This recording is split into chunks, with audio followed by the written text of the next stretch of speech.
What's up, soldiers? Chris here, caribbeanpot.com. Always a pleasure having you guys here in the kitchen with me. Today, it's finally here. There's been thousands of requests. Yeah, I exaggerated a little bit there. But thousands of requests for black pudding or blood pudding. Now, you know, over the years, I've shared just about every recipe for my mom, my grandma, my aunt, myself, and I don't give dad much love. So today's recipe is courtesy of my dad. Comments below, hit him a little love now. He always watching the video. The man macroing too, you know. Yes. Anyhow, black pudding, blood pudding. You're gonna see some nice tips in there, and you're gonna love this one, man. Check it out. What's up, soldiers? Don't forget to click subscribe. If you've already clicked subscribe, hit that bell notification thing. I want to all you missing out on the new videos, man. Come on, click. Let's quickly run through the ingredients. Now, I use a trusted butcher to get my blood. I'm not playing around with blood. 2 liters of pig's blood, and over here I have leaf lard or leaf fat, and that is found around the kidney of the pig. You don't want that, you know, the sort of fat that you find like in pork belly and all that. That is too tough. This stuff here melts in your hand, and in a follow-up video I'll show you guys how to make lard with that. I've got seasoning peppers here, and this is all about flavors and not about heat. Speaking about heat, I've got a scotch bonnet pepper here, but we're going to use a tiny bit of that. My dad's #1 tip: bread, day-old bread. We're not using rice, we're not using oats. We don't rock it like that. You're gonna get a much better blood pudding. Day-old bread, and cut off the crust. We want it nice and soft to absorb all those flavors. Fine leaf, or just plain old thyme, we call it fine leaf in the Caribbean, out of my garden. The casing here, and this is again from the butcher shop. It's in salt here. It's been cleaned and prepared and everything else. I'll show you guys in a second what we're doing with that. We've got some scallion, and here we've got some shado beni. This thing was hard, shado beni, or culantro. That was hard to source. But you know, your boy took a trip out to Toronto just to get it because I wanted to get everything right. We'll also need some onion powder and some garlic powder, salt, and a little bit of black pepper. And those are the ingredients we will be using. Now, the casing I'm using here is an all-natural casing. I got it from my butcher. It was cleaned and salted, and what I did was I took it out of the package, and I'm soaking it in water here just to soften it up just a little bit because it was sort of salt cured and dried. So that is what's going on there. So tip #2 from my dad: instead of using green seasoning or putting this through a food processor, what he recommends doing is everything here. So the scotch bonnet, the pimentos, the scallion, the thyme, the shado beni, we're going to chop it up really, really fine.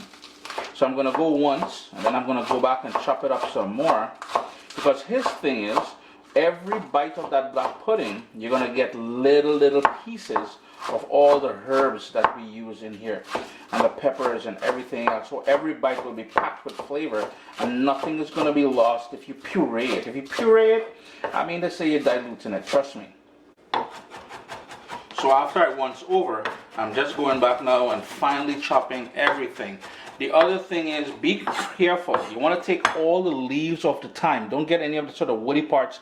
We don't want to risk bursting the casings as they boil, because that's a reality of making blood pudding and working with those casings, is that, yeah, you can burst it. The other thing is, with the scotch bonnet, with the pimento, I won't use any of the seeds of them because I just want to use the flesh. And for this one, I'm just using the bottom part of it. I'll show you quickly. Just the bottom part. No seeds. I think my camera cut off on me there for a second, but what I was going to say is we're not using any of the seeds or the white membrane surrounding the seeds because we don't want heat. We just want some flavors, some a little gentle kick of the heat. And again, with the seeds, you risk breaking the casings as well. So I'm going to chop everything up finely.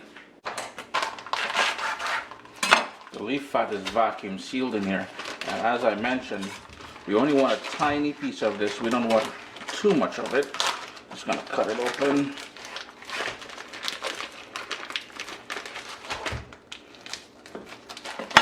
And the reason my dad likes using this, I'm going to take the meat part out of it. We don't need that. I'm going to trim all of that, but I want a piece like that. I'm going to cut that up into small pieces as well. But I'm just going to trim it out See, and it literally melts in your hand. That's how tender it is, or how fragile it is. Just gonna need about this much of it. That's a lovely fat to use. There's no meat on there. Just scrape that out. And I'm gonna give this, I'm gonna chop it up and chop it up and chop it up. Now, because it's fat, it will take a little bit of effort to really crush it up with a knife here. So it's probably a good thing if you just allow it to sort of stick onto the board, and then you chop away. Everything's prepped, all chopped up nice and finely. Big bowl, and I got a strainer. And the reason for the strainer is, in case of the blood, yeah, if you're squeamish, you may want to turn away. And that's the other thing. If you're squeamish or you don't like pork or whatever, and you don't mess with blood and all that, please, this video is not for you, okay? Save the hate comments and all kind of thing like that. We really don't need it out here. Strainer, in case there's lumps. And it looks like I got some good blood up in here, boy. Just gonna move that around in my strainer a bit. The third tip, I think we're into the third tip now, from my dad is, before you add the bread to the blood, put all the sort of flavor ingredients in there. So when the bread absorbs all that goodness from the blood, you will get all them flavors as well. So right away, and this is something Dad doesn't do. Garlic powder. I'm gonna need, no, that's onion powder, sorry. We're gonna need some garlic powder. Got my little spoon here. Give that, I'm gonna go in with a whisk in a second. We need some finely ground black pepper. And these are some ingredients you won't necessarily see in many recipes, but I'm thinking it through, and it's just about adding flavors, right? In goes all of that finely diced pimento pepper. I want to get all of it in there. We've got the shado beni, which is all chopped up as well. And the reason, as I said, Dad told me to chop it up finely, is every bite you will get a little bit of the herbs. You know, and it's all about flavors in every bite. We're trying to achieve niceness here. No kind of Vicky kind of blood pudding. The thyme. Look how fine I chopped that up as well. So that thyme is going in there. Give that a nice little stir. Salt, we need salt. And I'm using sea salt. A full list of ingredients will be listed down below. And the recipe itself will be posted on caribbeanpot.com shortly. Not today or tomorrow, but shortly. Let me leave it as that. And this is the leaf lard. And I chopped it up into small pieces. So I'm just gonna work that in there, and you can see it melts in your hand as I was showing you. The little specks of green that you're seeing there, that is just the remnants from the chopping board where I chopped up the herbs. Just gonna go in and flake all of this in with nice small pieces. It took a minute to break it up into small pieces. I had already cut it up, but I just wanted to make sure it's evenly distributed. It will melt, so if you're wondering if that fat's gonna melt, it will melt. You won't see it until it cools down again later on when you make the pudding. So I'm just gonna stir that really well, just to make sure all those flavors combine nicely. And now here's where we're gonna start breaking up the bread into small pieces as well. And I'm doing small pieces because I don't want to get big chunks of bread in there. If you need to, and I know my dad would typically put it into big pieces and then go in there with his hands and work that in. I may just do that as well too. Who knows? But all I'm doing now is breaking up that bread, as I said. Make sure it's day-old bread. What I did was I cut the ends off and I left it on the countertop to air dry. The more dry it is, the more it's going to soak up everything. As I add the bread, I keep moving it around in here because I'm trying to get to a certain sort of a consistency to make sure I don't put too much bread, because the proportion of bread to blood and everything else has a bearing on the overall consistency of the blood pudding when it's done. So a quick little tip: the warmer the blood gets, it will start to congeal. If it starts doing that, what you'd want to do is to go in with one of these little hand blenders here. And that's all I did, was I broke it up a little bit. So now let's go ahead and fill it into the casing. It's now time to fill the casing. So the first thing you want to do is get one of the ends, get some string. I'm just going to double up on the string here. It's a very thin string. And we're going to tie off to seal the one end.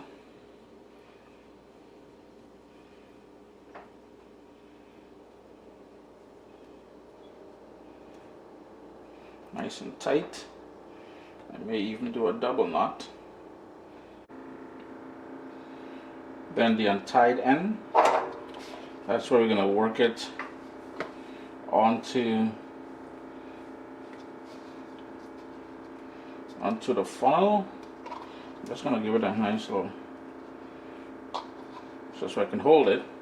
And then all you would do is, it's going to be messy here, you're just going to keep filling them. Beautiful. And the other tip my dad mentioned is try not to overfold it, because what happens is, if it were to swell while cooking, look how beautiful this is. You don't want them to not have room and break on you. Just gonna keep filling it up, alright? Took a bit of time to get it all into the casing there, and truth be told, I had a bit of an accident. One of them burst as I tied it, and the entire kitchen was covered in blood. So we're left with what we're left with here. What I have over here, I'm just going to turn the camera, is water coming up to a boil. But I noticed you started seeing little bit of bubbles there. That is exactly where we want it to go, to be at. And that is the final tip from my dad, is don't allow the water to come to a boil. You want to sort of poach cook these. Now I fear there may be a burst in the pudding still, because I'm seeing some tiny little bits of blood somewhere there. But we're just going to put it into the pot now. I'm trying my best to be as careful as I can, because I really don't want to have to clean up another mess, man. And we're going to leave that there. Do not bring that water to a boil. We wanted that sort of maintain that temperature there and sort of poach it for about 20 minutes. The color of the water isn't all that appealing. Well, I guess you can say the same about quite a bit about this recipe. But you can see it's starting to cook and firm up. It's going to go darker. And yeah, just keep it going there for that 20 minutes or so. And I'm just going to keep pushing down on the little edge here that seems to want to float, because I want to make sure it's cooked all the way through. An indicator that it's cooked all the way through, it's going to start floating, and it will be firm to the touch. So it's firm all the way through. Now if you wanted to prick it with a pin or something and make sure no liquid or anything comes out, you can certainly do that. All I'm going to do here now is drain this. It's very hot, so I'm just allowing it to cool down. Cut this and show you guys some nice pieces there. Chris here, caribbeanpot.com. Always a pleasure having you all here in the kitchen with me. Wow, does it ever smell good, boy.